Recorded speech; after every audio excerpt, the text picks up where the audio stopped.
नमस्कार, आपका हमारे YouTube चैनल पर स्वागत है। आज हम इस वीडियो में बात करेंगे अमर सिंह के बारे में, जिनका जन्म 27 जनवरी 1956 में और मृत्यु 1 अगस्त 2020 में हुई। यह वीडियो करंट अफेयर की तर्ज पर है, तो डिटेल में जानेंगे अमर सिंह के बारे में, उनका संबंध किससे था, उनका परिवार के बारे में, उनकी निजी ज़िंदगी और उनके राजनीतिक करियर के बारे में भी। आपको ये बता दें कि अमर सिंह एक राजनीतिज्ञ होने के साथ साथ एक अभिनेता और कलाकार भी थे। इनका संबंध यूपी से था और समाजवादी पार्टी के नेताओं में से एक रहे हैं। ये अपनी हिंदी ज्ञान और राजनीतिक संबंधों के लिए जाने जाते हैं। इन पर भ्रष्टाचार के विभिन्न मामले लंबित हैं, जो इन्हें और भी लोकप्रिय बनाते हैं। इनका चुनाव क्षेत्र उत्तर प्रदेश है और जन्म आजमगढ़ उत्तर प्रदेश में हुआ। ये समाजवादी पार्टी से बिलोंग करते हैं, लेकिन बाद में 2011 में राष्ट्रीय लोक दल का खुद निर्माण किए, क्योंकि इन्हें 2010 में अपने समाजवादी पार्टी से निकाल दिया गया था। इनकी पत्नी का नाम पंकजा कुमारी सिंह है। इनकी 2 पुत्रियां हैं।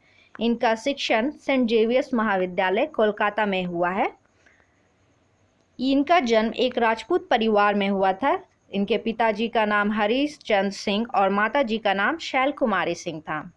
इन्होंने बहुत सारी फिल्में की हैं, जिनमें 2000 में आई फिल्म हमारा दिल आपके पास है, उसमें एक लघु अभिनय किया था। इसके अतिरिक्त 2017 में शैलेंद्र पांडे द्वारा निर्देशित फिल्म जेडी में इन्होंने एक राजनीतिज्ञ का अभिनय किया था।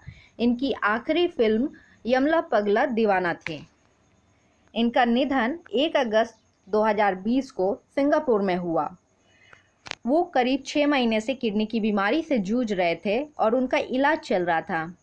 64 वर्ष की कम उम्र में ही उन्होंने आखिरी सांस ली। इनका संबंध समाजवादी पार्टी के साथ था और मुलायम काल के दौरान उनकी जोड़ी को जय वीरू की जोड़ी के नाम से तुलना की जाती थी।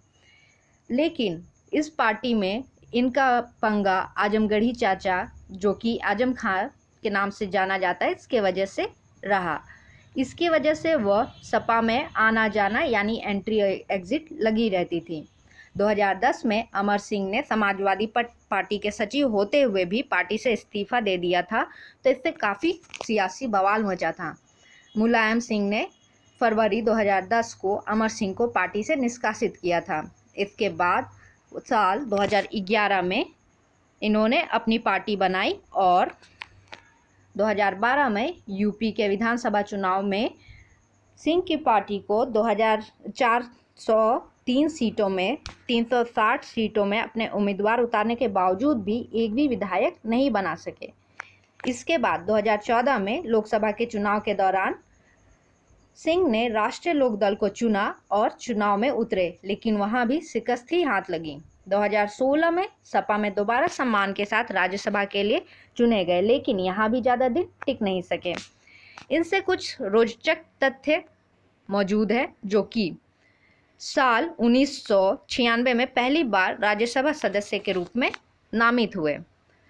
साल 1957 से 58 के दौरान टेबल पर रखे पत्रों के लिए बतौर राज्यसभा सदस्य रहे। 1958 में राज्यसभा के सदस्यों के तौर पर वित्त मंत्रालय में सलाहकार समिति में शामिल रहे। 1999 में पेट्रोलियम और प्राकृतिक गैस मंत्रालय के लिए और अनौपचारिक समिति के सदस्य रहे।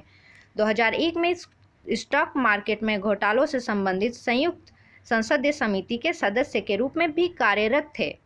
2002 में याचिकाओं पर बनाई गई से जुड़े रहे और 2002 में ही एक बार फिर से राज्यसभा के सदस्य बने। 2003 से 2004 में विशेषाधिकार समिति में क्रियाशील रहे और 2004 से 2009 के दौरान स्वास्थ्य और परिवार कल्याण संसदीय स्थायी समिति के भी अध्यक्ष रहे। 2004 में अमर सिंह प्रयोजन समिति का कार्यभार भी संभाला।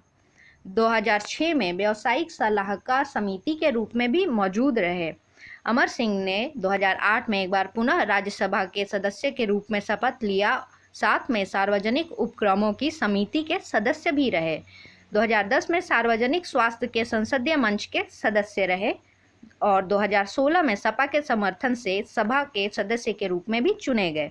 2016 में फिर से पेट्रोलियम और प्राकृतिक गैस मंत्रालय के लिए अनौपचारिक समिति के सदस्य रहे। 2017 से 2019 तक औद्योगिक समिति के सदस्य के साथ ही टेलीफोन एडवाइजरी के लिए भी बनी कमेटी के सदस्य रहे। इनका नाता विवादों से भी था।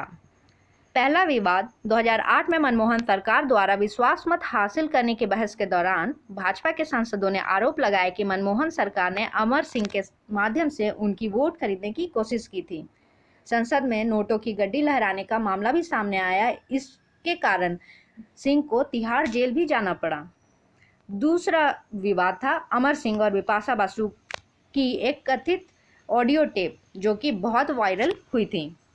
अमर सिंह का कमाल, जो कि संजय दत्त और जयाप्रदा को भी समाजवादी पार्टी में लाने का श्रेय उन्हीं को जाता है।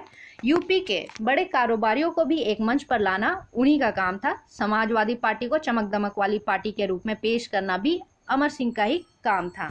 उन्होंने जामिया नगर बाटला हाउस इनकाउंटर मामले में भी जांच की मांग करते हुए विवाद खड़ा किया था। उसके बाद का जो विवाद था वो पुस्तक क्लिंटन कैश के संदर्भ में न्यूयॉर्क पोस्ट ने क्लिंटन फाउंडेशन के लिए सिंह ने $5 मिलियन की योगदान पर उठाया। सिंह के दान को भारत में संदेह और मनोरंजक माना गया था। इनकी विशेष रुचि, इनकी एक विशेष और अजीब सी रुचि थी जो कि संस्कृति, खेल, शिक्षा और दलितों के उत्थान के लिए, और उनका विशेष रुचि संगीत सुनना, फिल्में देखना और किताबें पढ़ना भी था। इन्हीं कारणों के वजह से अमर सिंह को एक दिलचस्प व्यक्ति के रूप में भी जाना जाता है और इनका संबंध विवादों से भी कुछ कम नहीं था। Thanks for watching this video. अगर आपको यह वीडियो अच्छा लगा हो तो इसे लाइक, शेयर एंड सब्सक्राइब करना ना भूलें।